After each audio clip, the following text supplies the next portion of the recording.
જય માતા ખેડૂત મિત્રો, સ્વાગત છે તમારું ખેડૂત પુસ્તક ચેનલમાં। આજે તારીખ 10 એપ્રિલ 2024 ની આજની સવારની હવામાન અપડેટની અંદર માહિતી મેળવીએ તો ગુજરાતની અંદર આજથી હવામાનમાં પલટો આવશે, તેમજ અમુક વિસ્તારની અંદર હળવા સામાન્ય વરસાદી ઝાપટાની પણ આગાહી કરવામાં આવી છે, તો તેની સંપૂર્ણ માહિતી મેળવીશું। સાથે જ વેસ્ટર્ન ડિસ્ટર્બન્સને કારણે 13 થી 16 એપ્રિલ દરમિયાન માવઠાના વરસાદની પણ સંભાવના છે, તેની પણ અપડેટ મેળવીશું। તાપમાન કેવું જોવા મળશે તેની પણ માહિતી મેળવીશું। ચેનલમાં નવા હોય તો ચેનલને સબસ્ક્રાઇબ કરી દેજો અને વિડીયોને લાઇક આપીને તમામ ખેડૂત ભાઈને શેર કરી દેજો।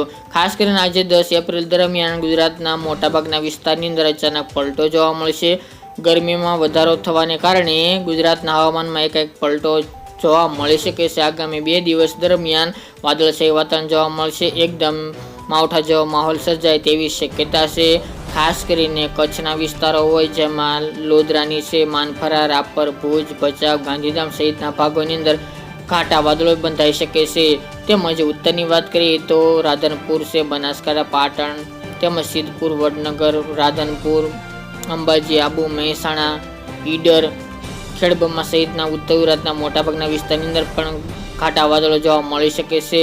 તેમજ પશ્ચિમ સૌરાષ્ટ્રની અંદર જામનગર છે, દ્વારકા, રાજકોટ, સુરેન્દ્રનગર, બોટાદ, મોરબી સહિતના ભાગોની અંદર પણ આજે વાદળછાયું વાતાવરણ જોવા મળે તેવી સંભાવના છે। આગામી 2 દિવસ આજે તેમજ આવતીકાલે હવામાનમાં ફેરફાર જોવા મળશે, બદલાવો થઈ શકે છે, જેના કારણે અમુક જગ્યાએ વરસાદી ઝાપટા નોંધાયા ઘાટા વાદળને કારણે તેવી પણ સંભાવના દેખાઈ રહી છે। વરસાદની સંભાવના ઉત્તરની અંદર સાબરકાંઠા, બનાસકાંઠા, પાટણ, મહેસાણા, જ્યારે કચ્છના વિસ્તારોની અંદર પણ જોવા મળી રહી છે। આ સાથે જ આગામી દિવસ દરમિયાન 12 તારીખ દરમિયાન એક બહોળું વેસ્ટર્ન ડિસ્ટર્બન્સ આવી રહ્યું છે। આ વેસ્ટર્ન ડિસ્ટર્બન્સની અસર પણ ગુજરાતના મોટાભાગના અસંખ્ય વિસ્તારની અંદર જોવા મળે તેવું પણ અનુમાન છે। હાલ તો નવી અપડેટ પ્રમાણે વાત કરવા જઈએ તો આ વેસ્ટર્ન ડિસ્ટર્બન્સ 12 તારીખથી પસાર થવાનું છે ઉત્તર ભારતના વિસ્તારની અંદર, જેના કારણે 13, 14 અને 15 અને 16 એમ 4 દિવસ ગુજરાતની અંદર માવઠાનો માર જોવા મળે તેવી સંભાવના છે। માવઠાનો ખતરો ગુજરાતને જોવા મળે તેવી પણ સંભાવના ઉદ્ભવી છે। ખાસ કરીને વેસ્ટર્ન ડિસ્ટર્બન્સની વધુ અસર ઉત્તરના રાજ્યોની અંદર થશે, પરંતુ અમુક લહેરો ગુજરાત સુધી પહોંચી રહી છે, જેના કારણે ફરીવાર ગુજરાતની અંદર 12 તારીખથી હવામાનમાં પલટો આવે તેવી શક્યતા રહેલી છે। 13 તારીખની વાત કરવા જઈએ તો 13 તારીખથી ગુજરાતની અંદર બપોર બાદથી માવઠાની એન્ટ્રી થઈ શકે છે।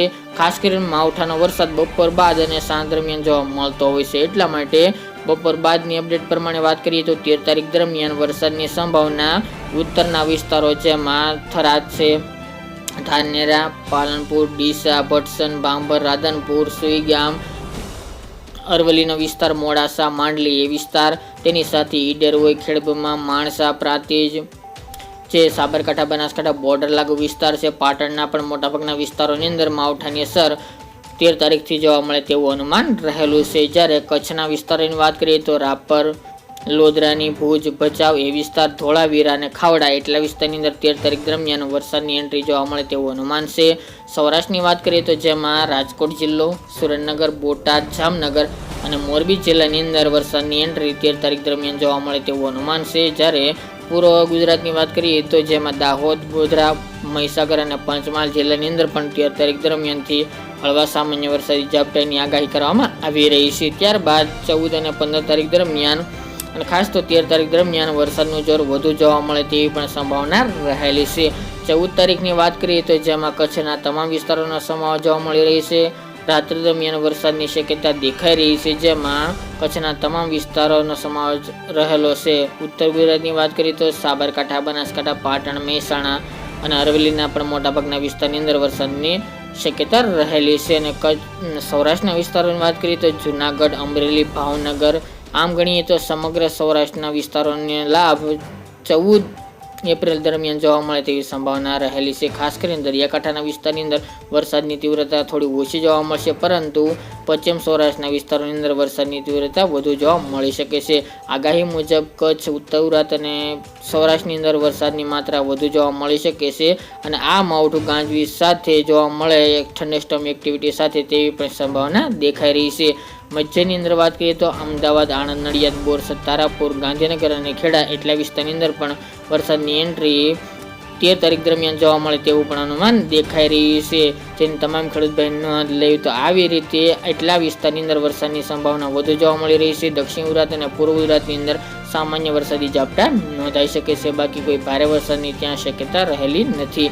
હાલની અપડેટ મુજબ માવઠું હળવાથી મધ્યમ વરસાદ નોંધાય તેવી સંભાવના છે. અમુક જગ્યાએ ભારે ઝાપટું પણ પડી શકે છે, પરંતુ અતિ હેવી ભારે માવઠું થાય તેવા સંજોગો ઓછા જોવા મળી રહ્યા છે. તો મિત્રો આ તે માવઠાને લઈને અપડેટ. હવે તાપમાનની વાત કરીએ તો તાપમાનનો પારો આજ સુધી 42 ડિગ્રી આજુબાજુ નોંધાયો હતો. કાલથી ખાસ કરીને તાપમાનમાં 2 દિવસ દરમિયાન આજે અને કાલે ઘટાડો જોવા મળે તેવી સંભાવના છે. આગામી માવઠાના આગાહીને લઈને તાપમાન નીચું જોવા મળી શકે છે, પરંતુ એવરેજ તાપમાનની વાત કરવા જઈએ તો 40 ડિગ્રી આજુબાજુ મોટાભાગના તમામ વિસ્તારની અંદર તાપમાન નોંધાય તેવી શક્યતા દેખાઈ રહી છે. 2 દિવસથી તાપમાન 42-43 ડિગ્રી સેલ્સિયસ સુધી પહોંચ્યું હતું, પરંતુ ઘટાડો થઈ શકે છે.